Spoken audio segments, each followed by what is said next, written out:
What up, this Currency. Some people call me Spitta, and I collect Chevys.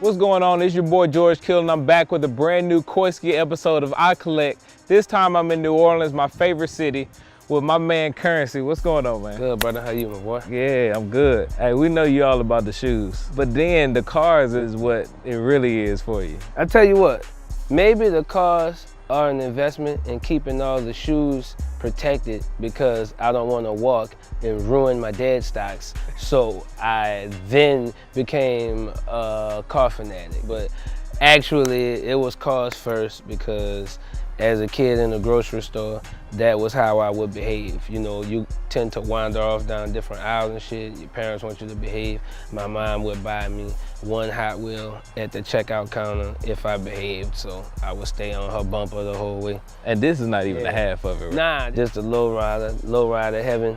This Chevy Avenue right here. I'm into lowriders, you know, and customizing them, but I also have appreciation for, you know, a real piece of gold from a time, you know what I'm saying? And I know what it is to preserve it and keep it in its original form too. So this is my 63. I might have the key somewhere, but just offhand, you know what I'm saying? Just for when you pull up, you gotta have you something like that on your dashboard. Get your hands on the literature to go with the car, you know what I'm saying? In case some people want to thumb through it, everything period correct.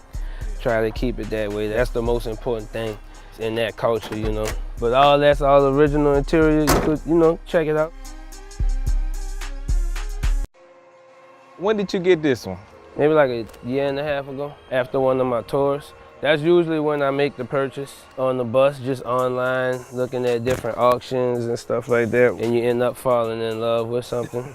That's a real LA feel with the dice and the... Oh man, well, you try to keep it that way, because that's where the game came from. I'm from New Orleans, but every part of that lowrider culture that I soaked up, it came from LA. So the way to pay homage and do that is to infuse it in your way. Like, see, like this dealership license plate I got right there, Philly Chevrolet, that's in LA. You follow lowrider culture, you'll see a lot of the guys flying that on the front of their car, you know. This car is from California. Your whole point of it is to have it looking as factory as it can, but with your own little funk to it. Yeah, that's the way to do it. This car right here is in Lowrider Magazine right now. That's your dream. As a kid, this is all you do if you're in the lowriding. This is the Bible for you, and your goal is to be in here. And I'm from New Orleans, so I never really actually thought it was gonna happen, but it was my motivation. You wanna build your car and you wanna ride correctly. You wanna actually put it on the street so people can see it. You want to actually hit your switches and show people that it can do what it's supposed to do and keep it clean, and then, you know, you'll get a nod from the greats. This was for Christmas. My car was the size of the table of contents. That's my green 6'4" right there. So I'm already 2 cars in. Got my Whataburger joint in this one. Anything you could get with your numbers. What you want in the game to keep it funky. Everybody have a call Junior tag, because the game, you know, the game came from LA. I got a homie who swiped me every year of my car, but I left them up here so long, they get heat warped like this one, you know what I'm saying? They get messed up. My homeboy is sick, he from Houston. He painted these.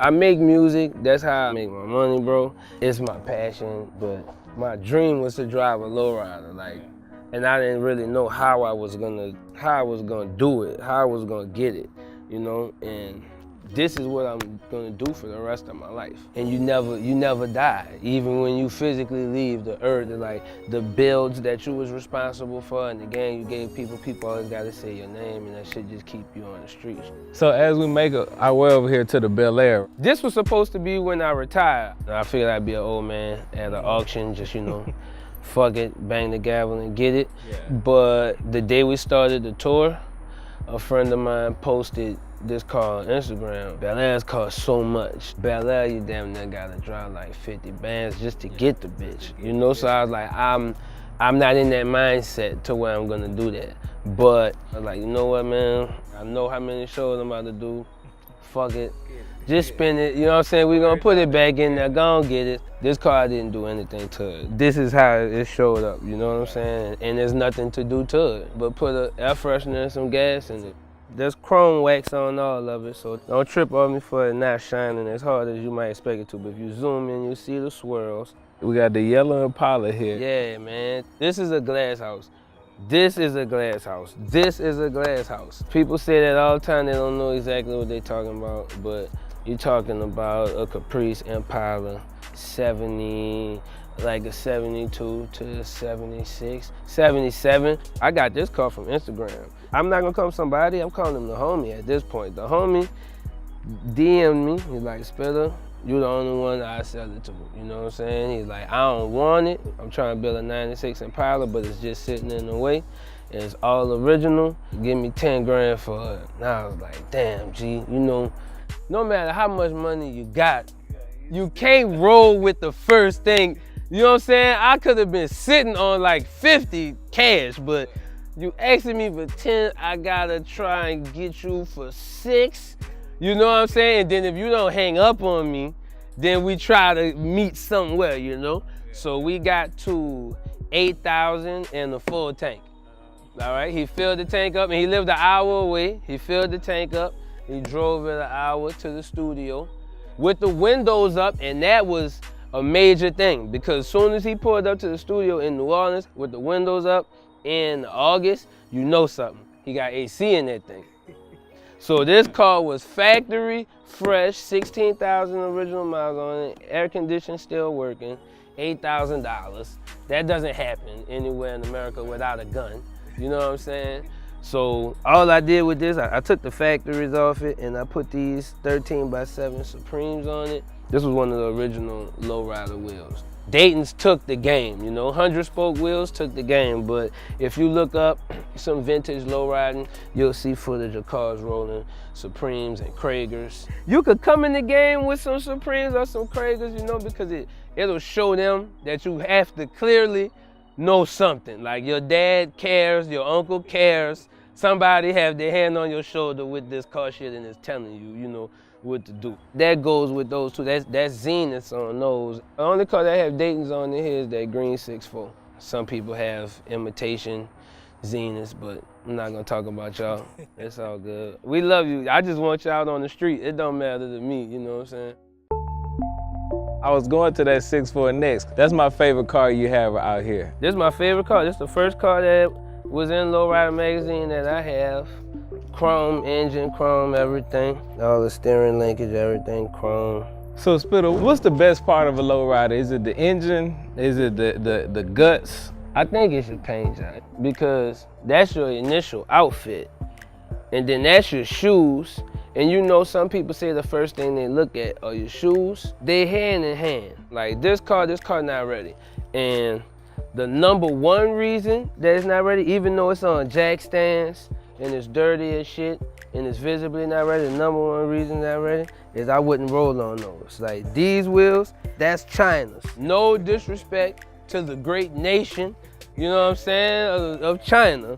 That is just meaning that this wheel was manufactured in China, not in Dayton, Ohio, where Dayton wheels are made, not in California, where Zeniths were made. It's like a bogus Jordan right there. It looks it, but you don't see the Jumpman on it. And from far away, you're like, yeah, man, he got the new J's. But if you get up on me, you know what I'm saying, you're gonna see I got like a potbelly Jordan, or my Jordan man doing a layup. That is that right there. There's people in my city that were low riding before me, you know what I'm saying? And the acclaim and fanfare that came with me getting into the game, and I guess receiving nods and love from Los Angeles and big wigs in the game, it rubbed a few people the wrong way who had low riders in New Orleans before, and they like, now everybody gonna think he started all of this, blah, blah, blah, blah, and I never said that, you know what I'm saying? But because there was that kind of mumbling around, I built this car. This car just caught on fire Saturday. We had a little barbecue, and I had a barbecue in the trunk because it's 14 batteries and 4 pumps in here in this trunk. This car is 8 batteries, that car is 8 batteries, and that's enough to do work. That's enough to get off the ground. But 14 batteries, this is my hopper. So I don't even sit in this car to do it. This is when the guys get out with the cord and they do it because it's going so fucking high that they don't want to be in it. So that's this car. So I built this for motherfuckers who was talking shit in case they ever, but you know. I just wanted to spread the culture in my city and have everybody lowride. I'm not even trying to be like, oh, I'm king lowrider. Everybody report to me. You know what I'm saying? Because I don't do the work. Like, I break them, and I have to call my homeboy. I got to call my vice president of my club. Like, yo, man, can you come, like, get me back rolling? You know what I'm saying? It's not me. You know what I'm saying? I just know how to put them bitches in the air. But when shit fall off, I call my homie. I got to soak the game up just like everybody else do. As nice as I keep my cars, it don't make any sense for me to repaint or realign this bumper because this car goes so high in the air, it just crashed the bumper every time. Like, that's why all this is just out of place. And I'm on my own switch, that's very important. You know what I'm saying? You have to do it. It's your car, you hit your switch. You say you got cars all over New Orleans, all over the place. Yeah, G. Let's go ride around for a little bit.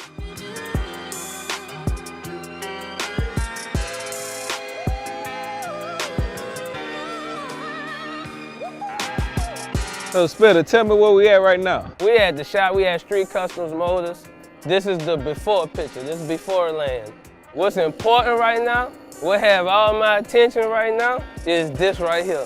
It's my first like lowrider that I really like got busy in. A long time ago, I bought a 64 from Lil Wayne that used to be from Mac 10, but I ain't really fuck with it that much. I was on the road. I couldn't really develop my love for the game and shit, but it looked like this because this is the car I learned how to be good in lowriding in. I wasn't good, you know, so I destroyed one getting good, but this is it, and it's coming back. The homies bringing it back to life. Cause I always say I ain't do nothing. It's not me.